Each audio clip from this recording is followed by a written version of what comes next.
This election season, Channel 1 TV is bringing you closer to every vote, every constituency, and every result. Our team will provide in-depth, data-driven analysis to show you what each vote means for our nation. And then the opposition lead candidate is from Savannah. Yes. So this is the main battleground. Yes. So this type of... They have done a good job in getting the two areas. Exactly. So those are the two issues. I don't know whether this makes sense so far. It's brilliant stuff so far. Brilliant stuff. Let me now do something quite interesting. So even though the Greater Accra has the lowest voter intention, in our view, based on the program I did with Sanda, they will still be a deciding factor. Yeah. Why? Because the sheer size of the region's constituencies means that if a party loses guard, the gap will be big. Now let's do a few things. Let me show you the kind of gaps we are referring to in terms of voter results, so that you see the size of it. So for example, Greater Accra overall, in 2020, Mahama had 1.32 million. Akufo-Addo had 1.253. So it was not a very big gap. But individual constituencies were massive. So let's start with, for example, Dome Kwabenya. So let me go to... So before that, Bernard, we know that there are certain constituencies like the Dome Kwabenyas and quite a number of them that usually have the huge voter numbers. Yes, please. Before you take us through that, has it changed? Or Good. It's a very good question. So if I did purely which constituencies have the numbers, Dome Kwabenya, 1, Ashaiman, 2. Ashaiman is one of the big ones. Amasaman, this is just the Greater Accra list, 3. Adenta, 4. Lejokuku, 5. Medina, 6. These are your top. 6, But interesting point, when you go to percentage change, the places that actually increase their share in terms of compared to 2020, Ayawaso, West Wuogon, and Sege. Hey. And Ayawaso, West Wuogon. And my theory is that Ayawaso, West Wuogon in 2020 there was COVID. Registration campus was a lot of people went back home to register. When I was in the University of Ghana, Legon was the biggest voting block in Ayawaso West Wuogon. So my theory is that the deciding factor for Ayawaso. So my theory is that in 2020 it was an anomaly because the students went home because of COVID. But now that they are back on campus, they grew. Ayawaso West Wuogon grew by 14%. Much higher than the regional average. So even though Greater Accra grew by 6%, Ayawaso West Wuogon grew by 14%. So that's theory 1.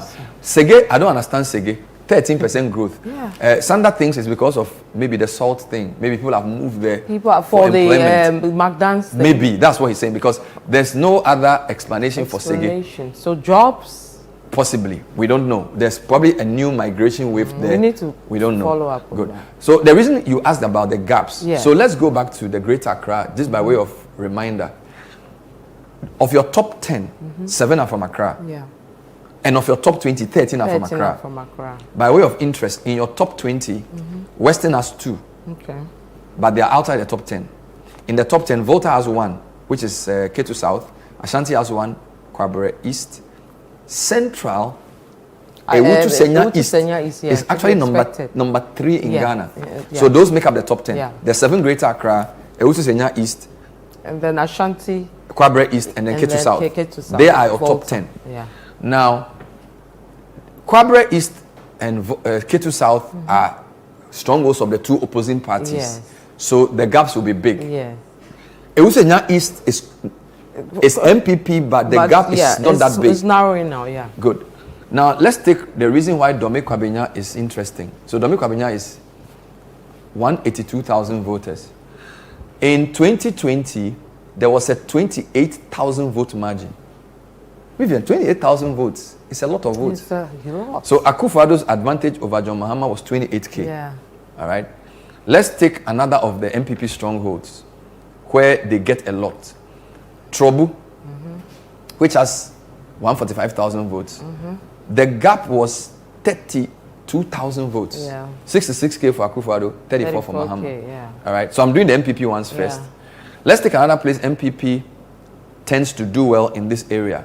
Anyaso Utum, 144,000 votes. The gap is 65 minus 34.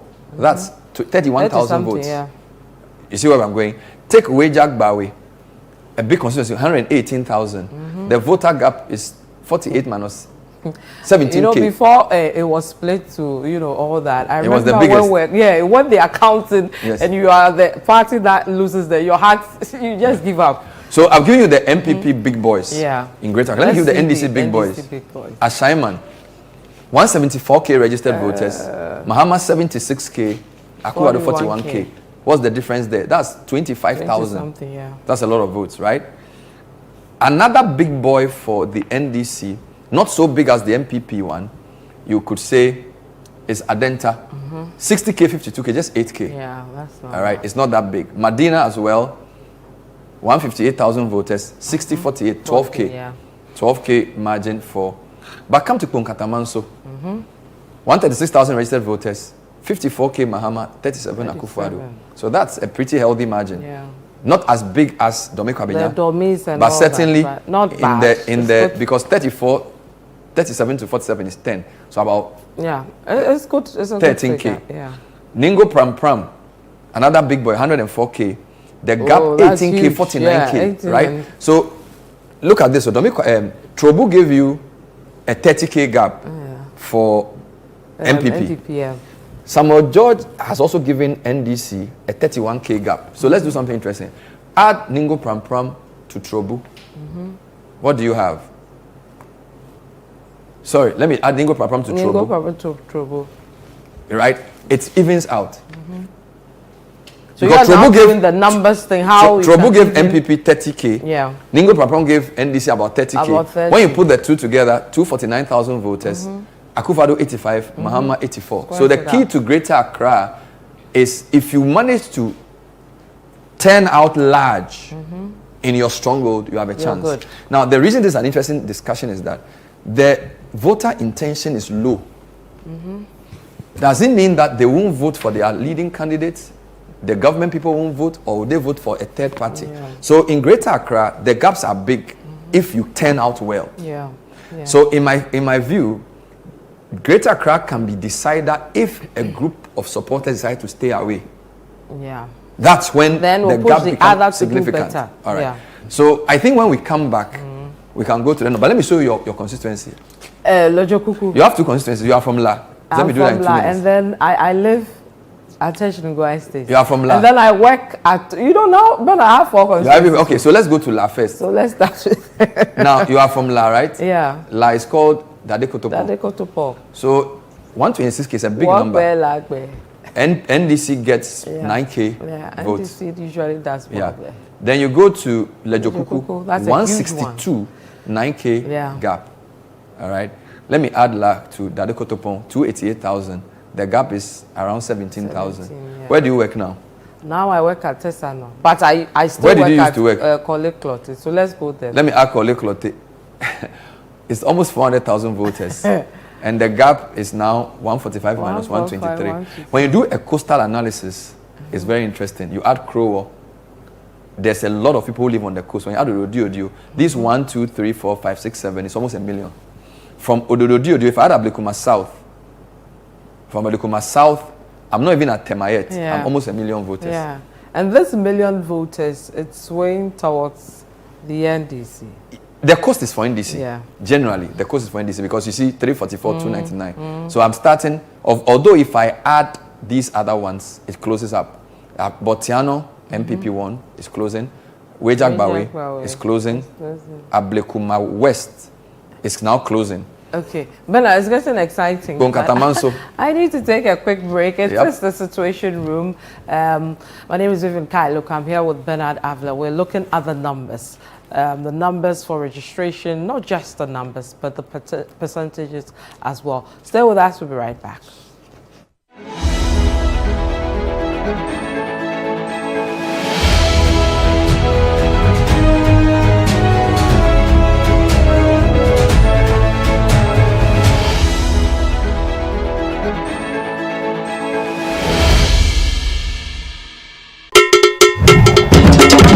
Who live wrong needs no charm. Nana Sase, the writer king who sips communion wine from the calabash, invites you to Mental Pictures 8, a colorful night of literary renditions and cultural expressions dubbed Bejina Reloaded, The Child Who Will Stay. Date 22nd November 2024. Venue, La Palm Royal Beach Hotel. Time, 6 p.m. Secure your seat with 100 Ghana cedis and experience this night of Ghanaian and African folklore embodied in poetry, dance, music, and your best imagination. Call 0244-924932 for tickets and all enquiries, or purchase your tickets on short code *365*88*539#. Sponsors: Ghana Export Promotion Authority. Media partners: Channel 1 TV, Hits FM, Joy FM. Partner: Labari Beach Hotel. This event is powered by Asase Inscription, Ghana's first literary coaching agency and cultural consultancy.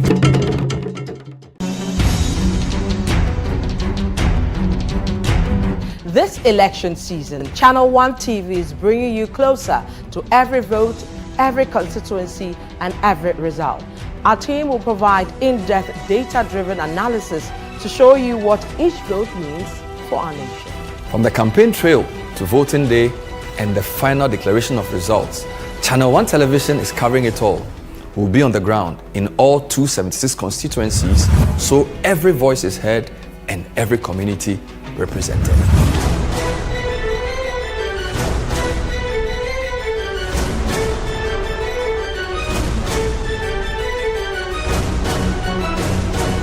Our comprehensive election coverage brings you every key moment and every voice, with updates from all stakeholders nationwide.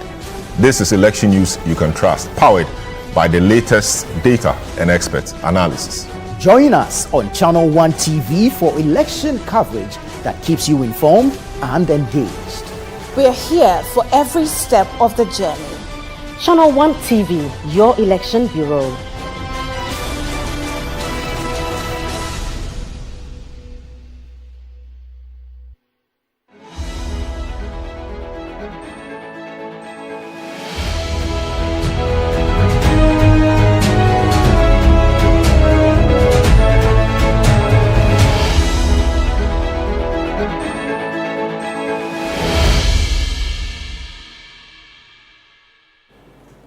Thank you for staying with us. It is the Situation Room, and this is the Election Bureau, and we're bringing you the numbers in terms of the voter registration numbers for the 2024 elections. We've looked at the general numbers for the whole country.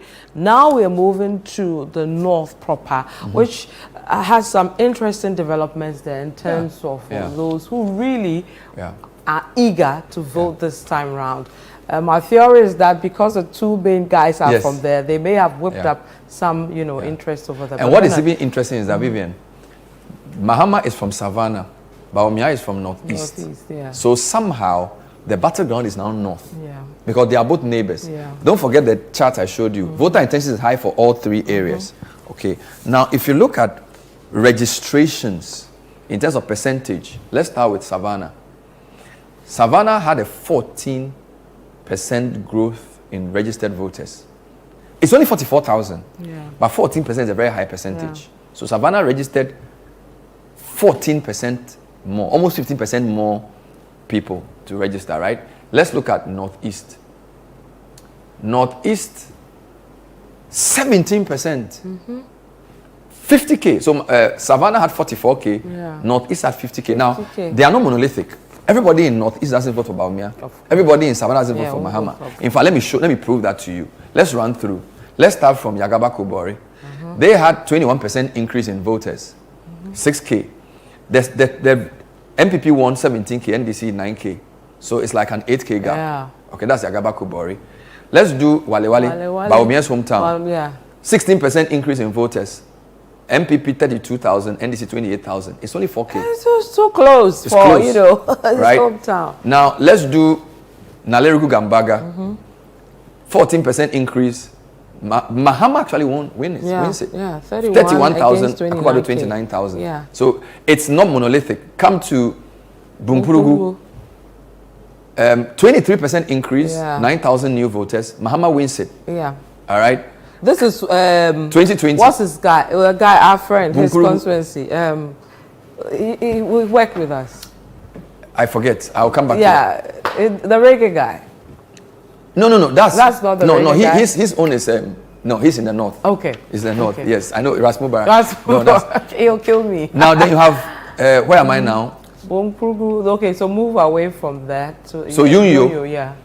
Unyo, 16% increase in voters. NDC wins it. Okay. Presidential. And that's very close, 10 yes. and 9. And then the last, Chereponi, 13% increase in voters, MPP wins it. So if you look at the spread, it's evenly split between the two parties. Yeah. All right. So you cannot conclude that because he's from there, yes, whoever is from so when there. you take the whole northeast region, 50,000 new voters, 17% increase. Yeah. We don't know who that benefits. Yeah. Okay. Now let's go to Savannah to see how that works. Savannah is John Mahama's home region. Again, we have 1, 2, 3, 4, 5, 6, 7, 8 constituencies. 14% increase is high. Not as high as Northeast, maybe 2% lower. Let's start from here. Salaga North, Mahama wins it 51 to 47%. 27% increase in voters. That is a lot. That's a lot. 27% increase in voters. Almost twice the amount for the national average. Check another big boy here. Daboya Mankoregu, 16% increase in voters. Akufo-Addo wins it by 2K. All right. Take Salaga South, 18% increase in voters. Mahama wins it by almost 8,000. Yeah. All right.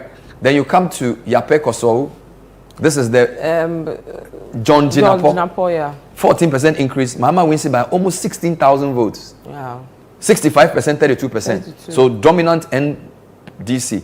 But come to his brother. Yeah. Damongo. 19% increase.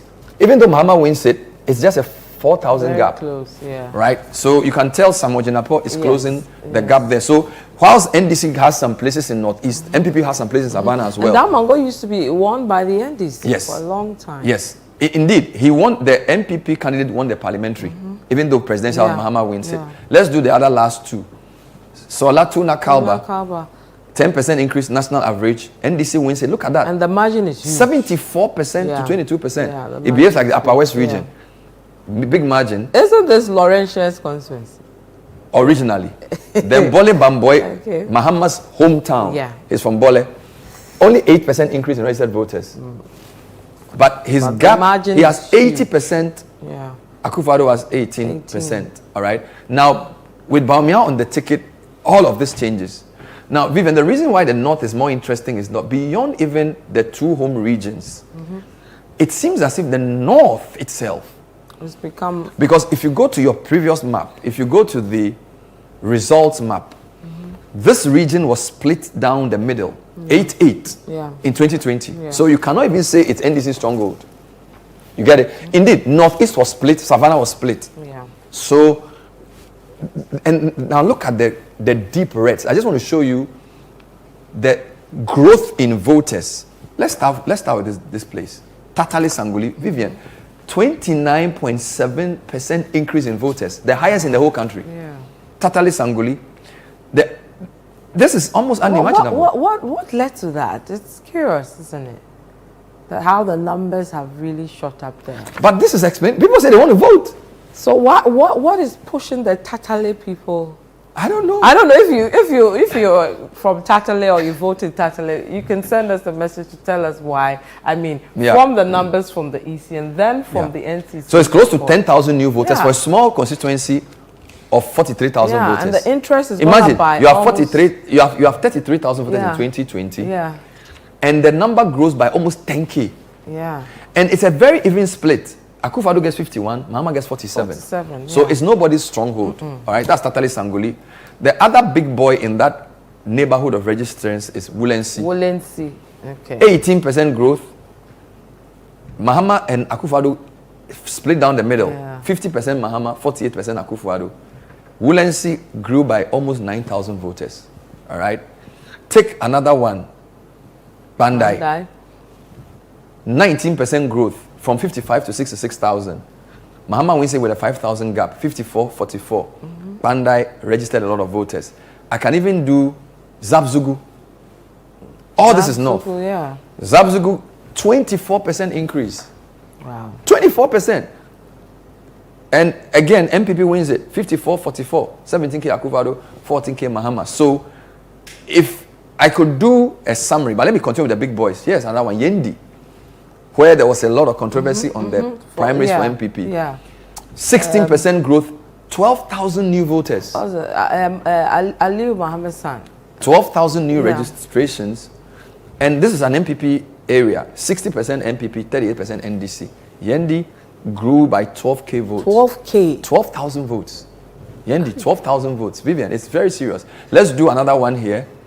Saboba. Saboba, yeah. Saboba has a growth of 19%, 7,000 new voters. MDC wins it 51-47. So the margins are not big. The voter growth, we don't know what it means. We don't know who's registering more. Yeah. So it is very. We don't know the outcome. So your team in the north must just pay attention. Yeah. All right. So that's Saboba. Where else am I?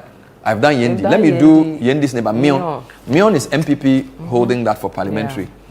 20% growth. That's also from 42 to 50K. Yeah. 8,000 new voters. Akufo-Addo wins it 51-46. You notice that most of these places, it's a very close. Very close. Very close. Very close. You know, and a lot of this is traced to the growth of MPP in the north, because a lot of people believe that Bawumia coming in has made the north now sort of split. And this is evidence of that. When I started covering elections in 2004, the northern gaps were 65 to 35. MPP had no chance. No chance. So they've definitely grown there. Let's do another one. You could tell before the election, this finished counting who is taking that region. But now Gushewu, 15% growth from 66 to 76,000. 10,000 new voters in Gushewu. Where are they coming from? Yeah. And that Gushewu gives you 52 Akufo-Addo, 46 Mahama. So, Bernard, this 10,000, 15,000, 8,000, 7,000 we are seeing, are these new people, new voters, like people who've just turned 18, or people have moved? What do we know? Okay, so let's put it this way. The national average is 10%.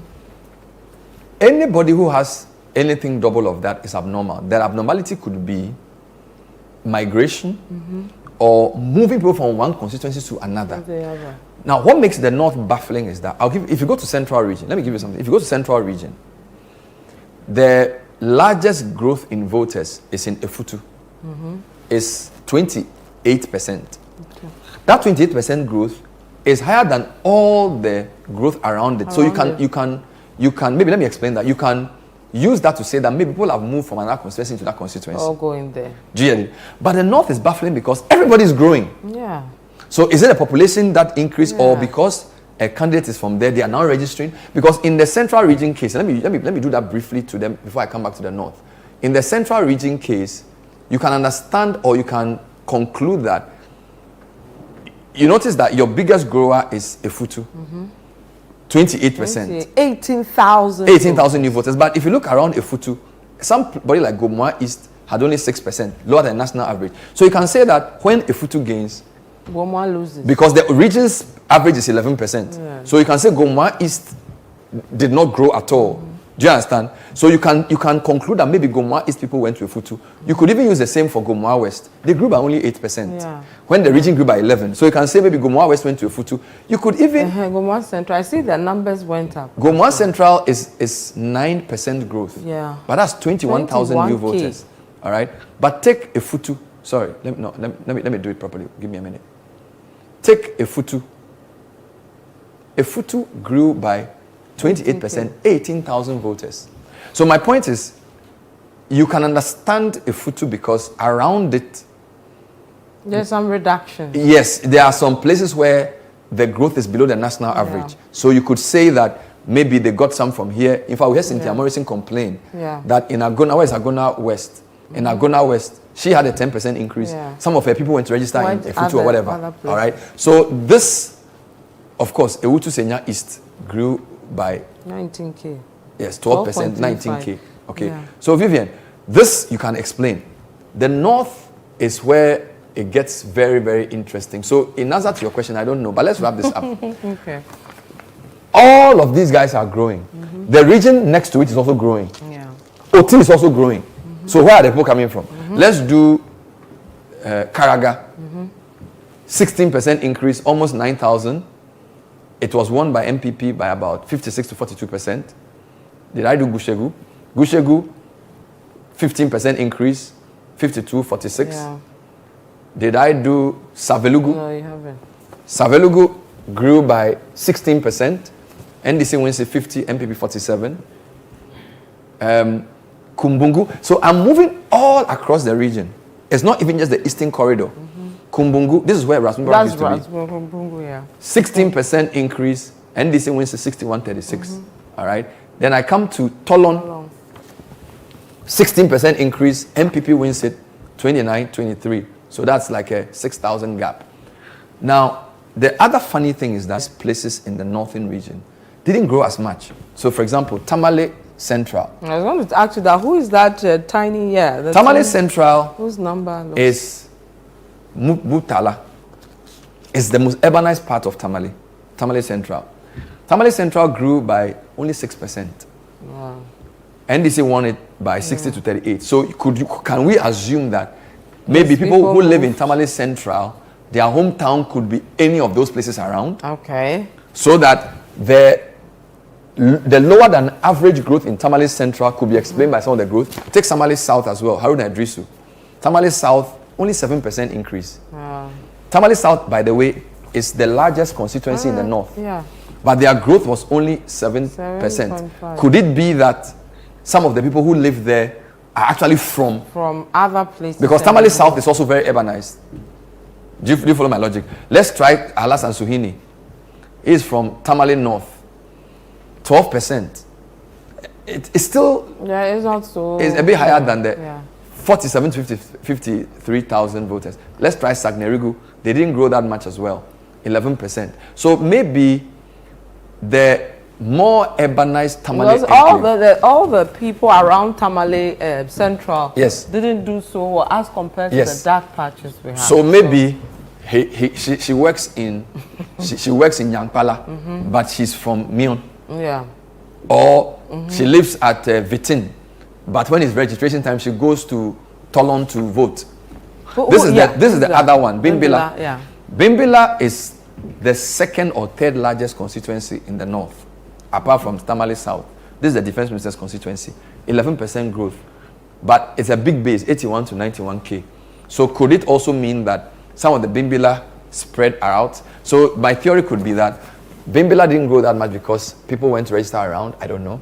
It's just I don't know. I'm probably just using. But the key takeaway: the more rural northern constituencies had higher than average growth in voter populations.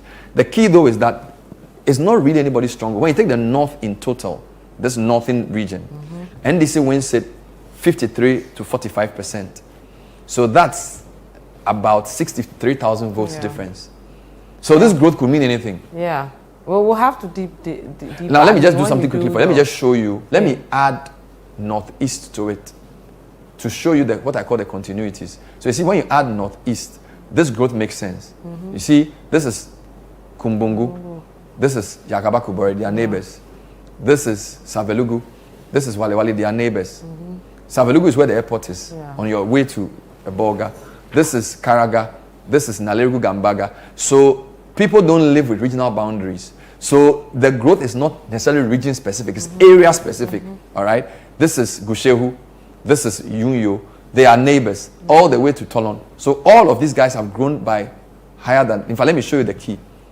The growth they have is between 20 to something percent. 25. You get it? So maybe there's some geographical thing happening beyond regions. Look at that. Yeah. Okay. All of these guys are growing very deep red. All of these guys are growing very deep red. Look at that. The only people who haven't grown that much, Bimbila, the four Tamale constituencies. Tamale. So all of these guys are higher than 20% growth in voters. The only people who haven't grown that much, Tamale Central, Tamale South, Sagnerigu, Tamale North, Bimbila. Okay. All right. Well, I have to take a quick break. When we come back, we'll wrap up with the north and the other places. Maybe you can add the upper east, the upper west, and any other northern side that is left to see the whole picture on the north side proper. It's a situation room. We'll be right back.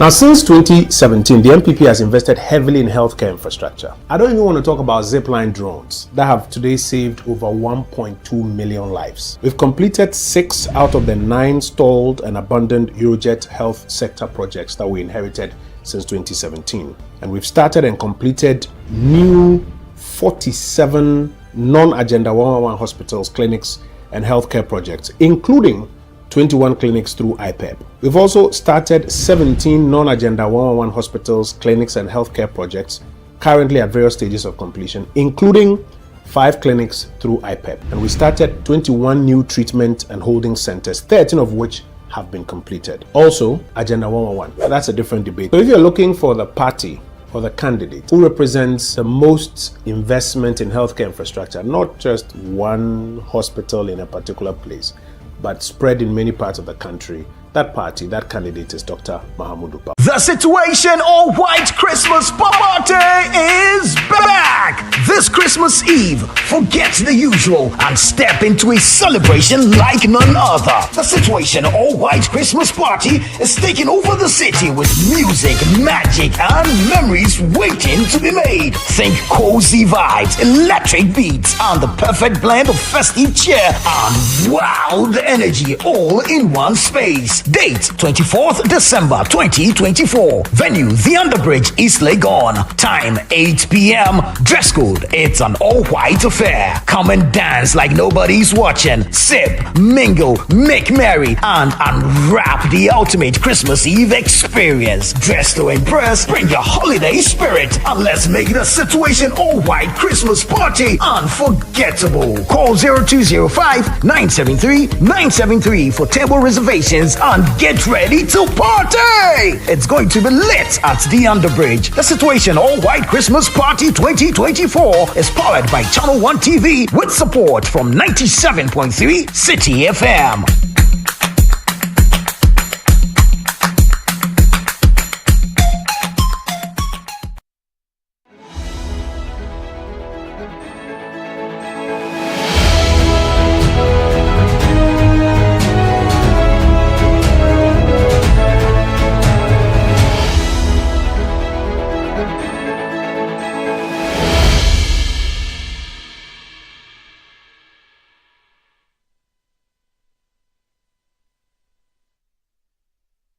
Welcome back to the Situation Room. We're looking at the northern part of the country, this time around becoming a key battleground for the 2024 elections. Remember, Greater Accra region, Ashanti region, Central region, now even Eastern region, and now the Northern region joins the big boys who can actually determine where your party is going to make inroads and win the elections or not. So today we're zooming in into the Northern region. Remember yesterday, Umaru Sanda and Bernard looked at the Greater Accra region.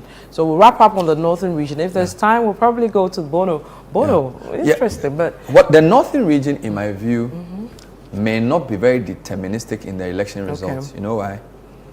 Because the two leading parties have become closer to each other. The key to Ghana elections is what you call a delta analysis. Yeah. The gap, the gaps in the north will not be big. Okay. So the Northern region may become the new Greater Accra. The Ashanti voter OT dynamic rather still holds. And the Bono East, because North is closing in on each other. Okay. So even though the new people are registered, because the fight is so fierce, they may just cancel each other out. Okay. So that makes sense. The places that I think we should look at, a place like Upper East. Upper East has been very strong NDC. Yeah. And the registrations are very healthy. We don't know what they mean though. So the average growth is 12%. 81,000 new voters. So there were 659,000, 741,000. Okay. Look at where the numbers have come from. Pusiga, 25% growth. 11,000. Pusiga. Okay, yeah. All right. This is part of the Boku enclave. All right. Let's deal with another big grower. Binduri. 18% growth. 6,800. Another big grower in North Garu. 16% growth. 5,400. Another one is Bolga East, 18%. Dominic Ayine. All right. These are the 4 biggest growers. Then you have a couple more. Yeah. You take Timpani, 13%, not too bad, 6,000. Then you take... No, the next... Just give me a minute. After Timpani, I've given you Garu already. So here. Sorry. That one. The other one would be Zebila. Yeah. This is Avoca. It used to be called Boku West. 13, almost 14% growth. Key point. The lowest grower in this enclave is Boku Central. And I think you know why. Yeah. So Boku Central has lost voters, only 5%.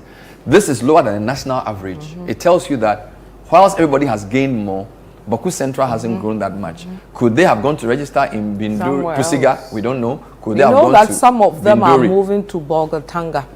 Yes, because see, side. if you take the 3 surrounding constituencies to Boku Central, the 4, the average growth is 18. In fact, if you take the 3 biggest growers in that enclave, they are near Boku.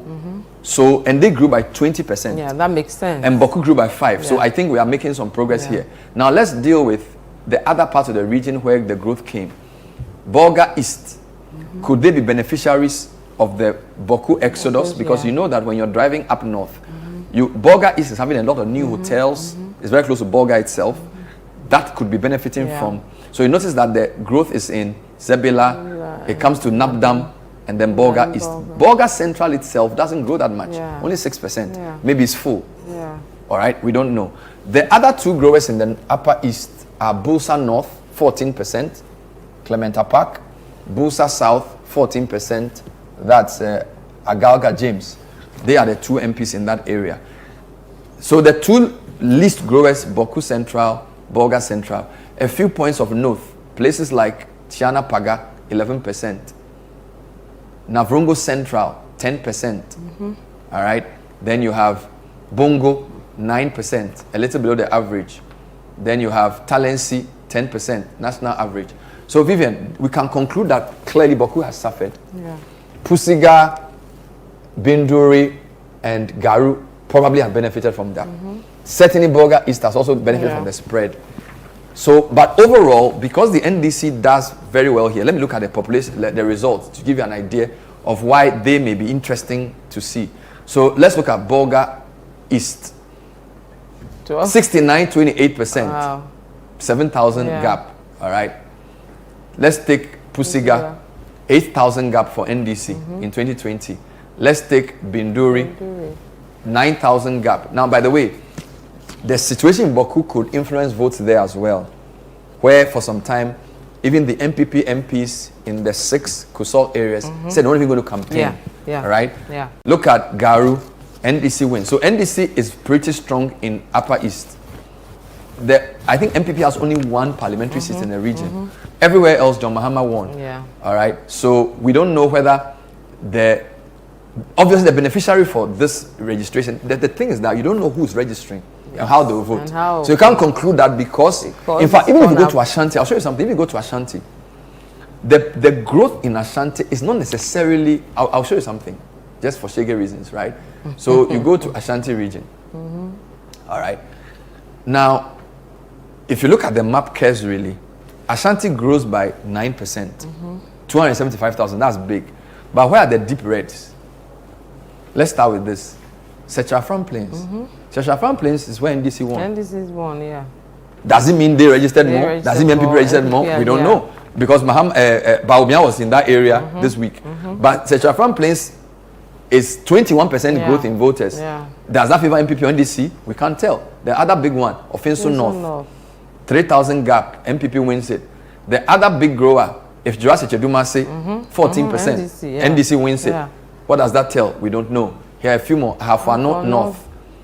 It's not that big margin, 54, 44 for MPP. Then you come to Hafano Southwest, 5,000 gap. Then you come to Hafano Southeast, 4,000 gap.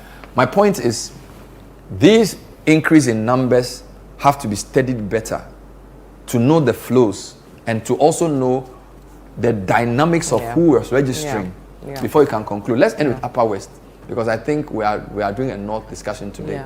So Upper West region, 10%. This is the national average. So they have a normal growth. The biggest grower in Upper West is Dafema Busi Isa, 17%. NDC stronghold, Upper West, very strong. The other place that grew, Jirapa, okay. 20,000 gap. Yeah. And they grew by 13%. 20,000 gap for Jirapa. That's almost like Samuel George. Serious. 26K, 6K. All right. Then you have a few other growers. Sisala West, 5,000 gap. They grew by 10%. Wild West, it was a 11% growth. 11%. The gap is 17K. Yeah. Wa Central, big gap for NDC, 47 to 23K. 11% growth as well. Nadoli Kaleo, Abang Babin, 20,000 gap. Right? So Upper West put together is a big place for NDC, 238K, 121K. But I can tell you that you can just put a few constituencies together in Accra, and it wipes it out. But the gaps are the issues, right? The other one here, Wild West, 2113, growth by 9%. So the growth in Upper West is pretty normal. Put Upper West and Upper East together to see what we have. Let's see. So Upper East and Upper West put together. Let's see what we have as we wrap this up. You have 1.2 million voters, 11% growth in voter numbers. NDC wins it by 64 to 32%. So together, it's their stronghold. I don't know if you have time for me to touch on the Middle Belt. Otherwise, we do it on a different show. There's something else happening in the Middle Belt where you have Oti, Bono East, and Ahafo. So apart from the north, the places that had the biggest registrations were Oti, Bono East, and Ahafo. Let me give you Bono East. Bono East average of 13% growth. Where are the big growers? In Kranza North, 17%. MPP won it. Pro West, 19% growth. NDC wins it, but very similar to MPP. So when you put the two together, look at that. When you put these two together, 49 MPP, 49 NDC. The other big grower is Sene West, 18% growth. NDC wins it 62 to 35. Okay, so if you pick the three big growers, there are the other growers here, like in Kintampo North, Kintampo South, 14% growth, not bad. NDC has an advantage there. Then you pick Pro East, 14% growth. NDC has a big advantage, 30. Pretty big. You have Sene East, again an NDC stronghold. So generally this region favors NDC. 13% increase in voters. What does it mean? We don't know. Its counterfactual is Bono, which didn't grow that much. Right? If you take Bono itself, this one, Bono grew by 10%. Oh dear. The biggest grower is Banda, 18%. Then you have Brekum West, 17%. Then you have Doma West, 21%. Those are the three biggest growers. And by the way, the results for Doma West and Banda all favor NDC. But when you add Brekum West, it evens out for MPP. Bono needs further explanation. Last but not least, Ahafo. I don't know if I have some time to do Ahafo for you. Ahafo is the last region. Forgive me. Why do I keep Ashanti? Let me do Ahafo. Take out Ashanti. Ahafo, as I said to you, all the south versus the north. The three biggest growers are all south. Tano South, 16%. Esutifi South, 15%.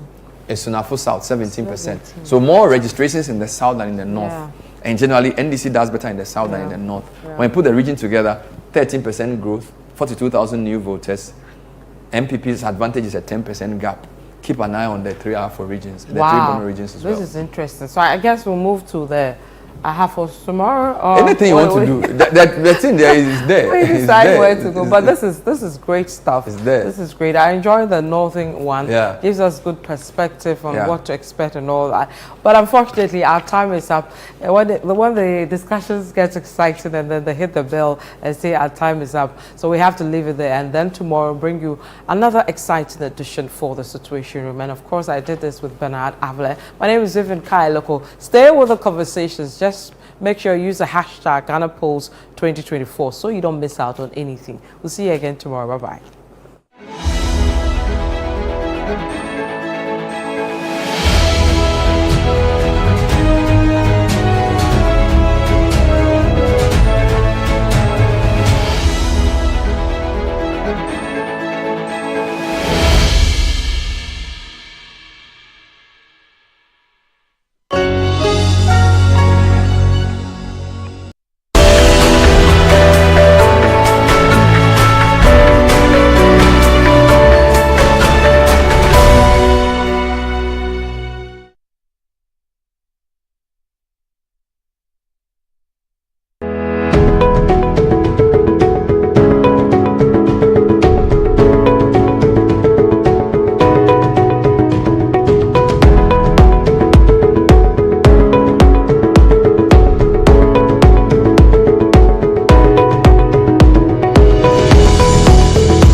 On the 30th of July 2024, the Minister for Education, Honorable Dr. Yao Seiduchum, delivered the State of Education address at the Accra International Conference Center. It was an exciting occasion where he shared the evidence of the NPP government's devotion to transforming education in Ghana, from revolutionizing kindergarten education with engaging play-based pedagogy to advancing digital literacy and STEM education policies and constructing top-quality schools. Initiatives that are not just policies but a promise to provide quality, inclusive and equitable education for all. The address covered key development, achievements and future plans in our education sector. It was an opportunity to learn about the progress and initiatives shaping the future of education in Ghana. Today, we bring you the State of the Nation's address as delivered by the Minister for Education at the Accra International Conference Center.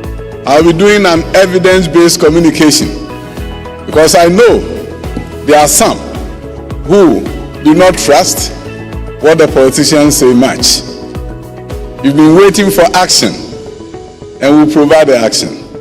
We'll provide the evidence to show you that here is a president who has gone beyond his manifesto commitment, a great accomplishment by all standards.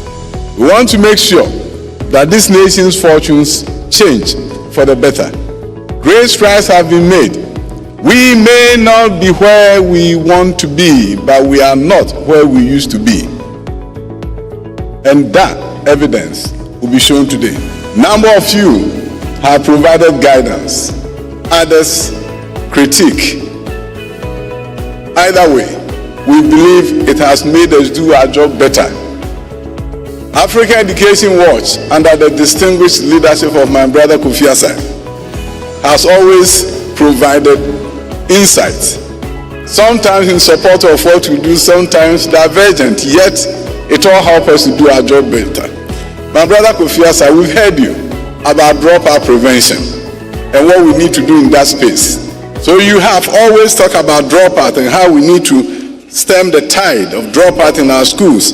And I'm glad that the Ghana Education Service have agreed to take on this task by appointing dropout prevention coordinators in all districts of the Ghana Education Service to ensure that when we see the early signs of dropout, the prevention coordinators will visit families, visit communities to make sure students don't drop out before we start setting up GOP to go and rescue them from their communities. We don't want children to drop out before we reintegrate them. So the dropout prevention coordinators are going to help do this job so that students don't drop out. The opportunity that has been presented to us as a nation in the area of free secondary education is an opportunity that should be extended to all. No child should drop out of school.